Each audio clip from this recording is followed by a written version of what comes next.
Hello everyone, my name is Udoka Augustine, and I'm here with the former ACD president of AE49 in the person of Senator Dim Udoka Augustine. Nice to meet you, sir. Thank you very much. So, I invited you here to ask you some important questions regarding the school clearance processes, extortion, and corruption going on in the school system. So, I have some important questions to ask you here, sir. All right, go ahead.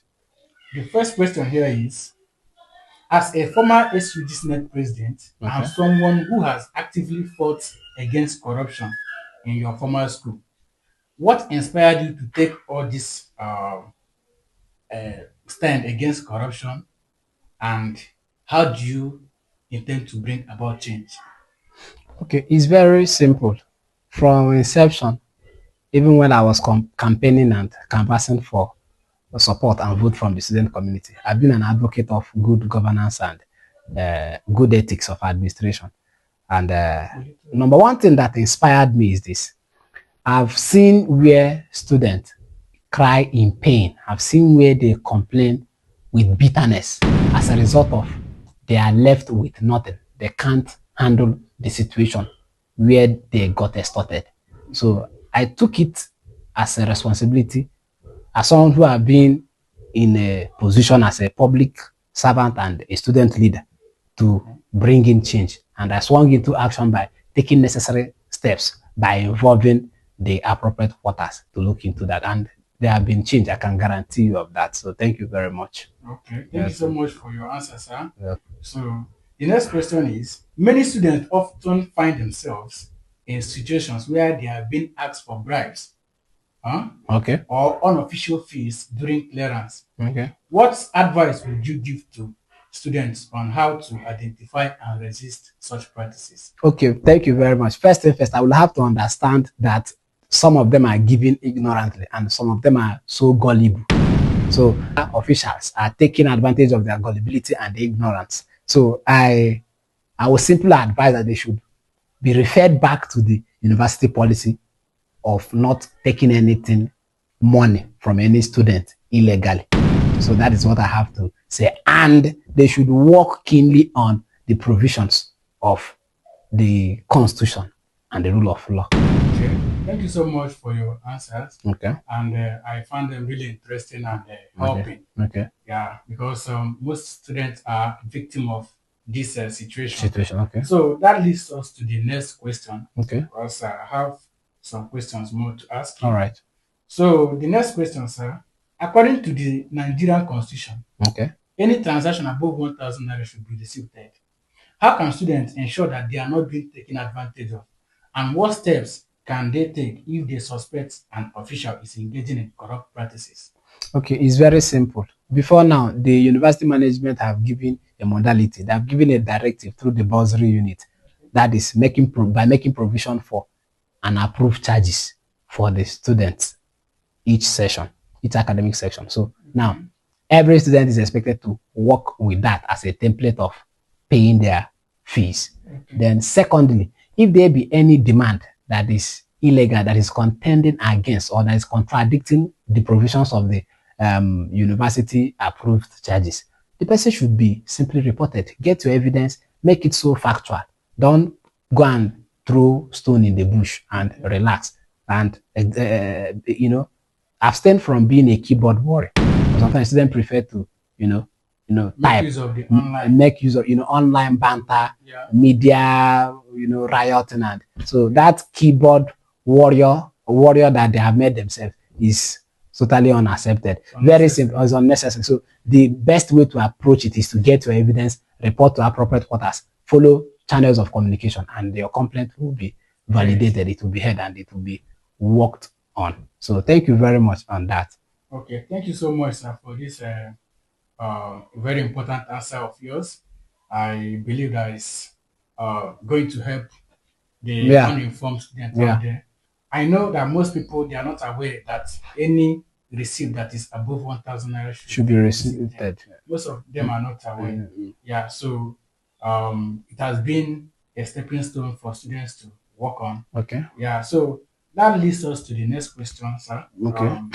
The next question is, as someone who has held a principal position and has experience in student leadership, what role do you think student leaders can play in preventing corruption and promoting transparency within university systems?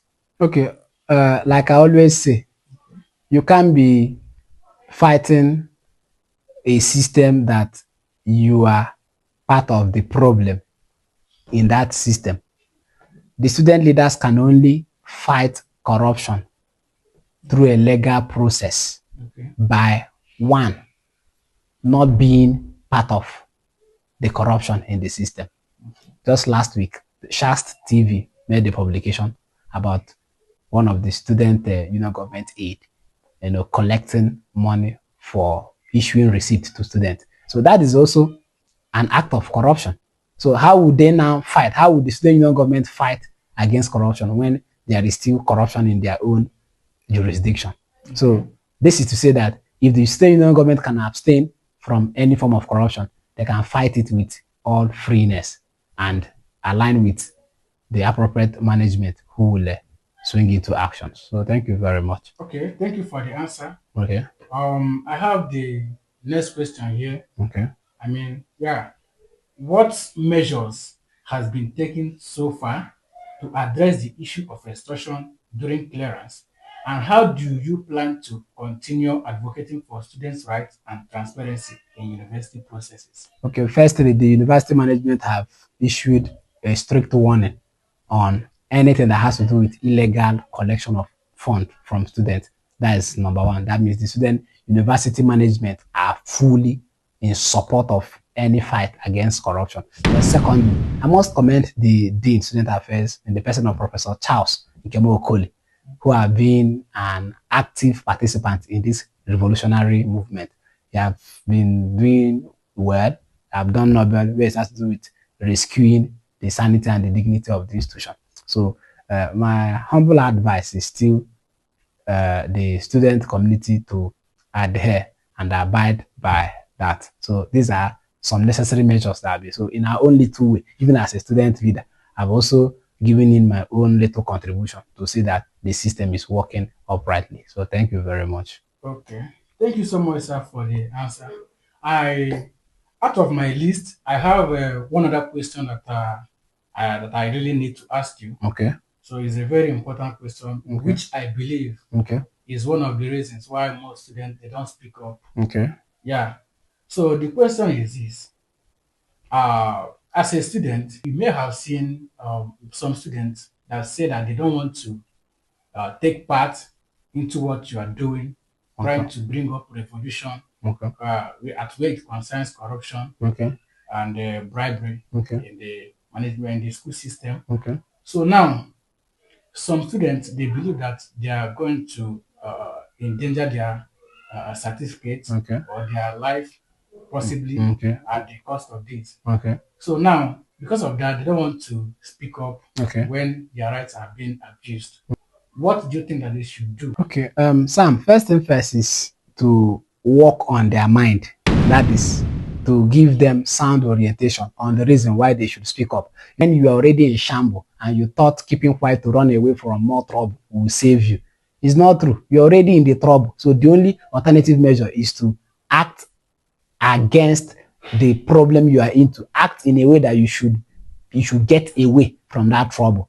So keeping quiet in this matter is not a solution. Some of them will be like, let me just pay and go. After all, is it not to give them money and I will leave here? So now, the first thing is for them to adhere to a sound orientation. They should be informed. They should query some demand. They should legal collection of fund from them being students. So they should be willing and ready to fight at every given point. Not when some people are saying, let us give them the money. Highest, it will take money. What about people that doesn't have the money to give? So that is the thing. So their mind should be wired should be connected to this revolutionary movement. That is the other thing. The reason why they should be informed. They should be aware of the policy. They should be aware of the rules guiding this whole unit. Yeah, that will give them more ground to fight. Okay. Okay. Thank you so much, sir, for your answers. Okay. And Okay. I believe that your answer, in one way or the other, is going to help, Effect change. yeah, bring solution Okay. to the minds of challenged students out there who Okay. are possibly going to face such abuse in the Okay. future, Okay. especially the graduating student or Okay. students that have graduated waiting for their clearance. So I thank you so much for your presence. I Okay. believe that this movement is a very cordial one. Okay. It's not about riot. Nobody calls for riot. It's just an awareness that you want to clear to the students who may be a victim to what is actually going on in the university community. So that is the actual reason for this interview, to Okay. make students to understand. Okay. And I believe that your coming here is going to help a lot of students out Yeah. there. So thank you so much for coming, Okay. and I really appreciate your presence. Yeah. So on behalf of the students whom you have helped in one way or the other, Okay. I say a very big thank Thank you. you. Yeah. And You're thank welcome. you so Thank you much. very much. Thank you.